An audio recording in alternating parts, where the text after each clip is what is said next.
Howard, in our next community conversation, we are joined by Charlotte Miller, a licensed practical nurse with Loving Arms Care. She's sitting down with Steve. Hi, you two. All right, Casey, and we are talking stroke awareness and prevention, and obviously, we talk about how many great things the center does for the community. Let's start with why stroke awareness is so important in and of itself. Okay, so according to the most recent update from the American Heart Association, stroke is the 5th leading cause of death and the leading cause of disability in the U.S. Knowing and understanding the warning signs can really lessen or reduce those numbers. All right, so can you prevent a stroke? There are modifiable risk factors to reduce the risk of having a stroke, such as exercising, proper dieting. So, you know, it would be expanding. I would be expanding more on my presentation tomorrow about that, and that's at the center at 10 a.m. Okay. Briefly, are there signs that we can look out for, whether that's something that's going to happen to ourselves or to notice that it's happening in somebody else? Both.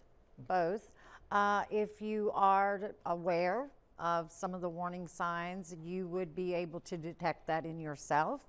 However, again, I will be expanding more on that tomorrow to have other people be able to look out for warning signs. Gotcha. Let's talk about what kind of people you're trying to appeal to with this presentation tomorrow at the center. Who should be in the audience ideally? Actually, everyone is welcome.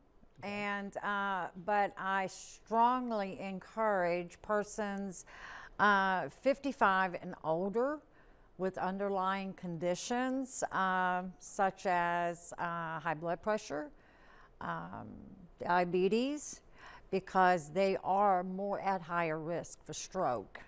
And higher risk in that age group, but is a stroke something that can happen to any of us? Any of us at any time. Actually, it can happen in children, of course, younger adults, but, and I will be again discussing more on that tomorrow, on how, you know, whether we are a young person or an older person, what they can do to try to prevent these things from happening. If someone's interested in coming tomorrow, is there somewhere they need to go to register ahead of time? Yes, they can reserve a seat on the center's website, and that is thecentercville.org. All right. Appreciate you coming in today. I hope you Thank get a big you. turnout tomorrow. Obviously an important topic for people to learn about. Yes, very, very important. All right. Thank you so much. Thank you. Casey?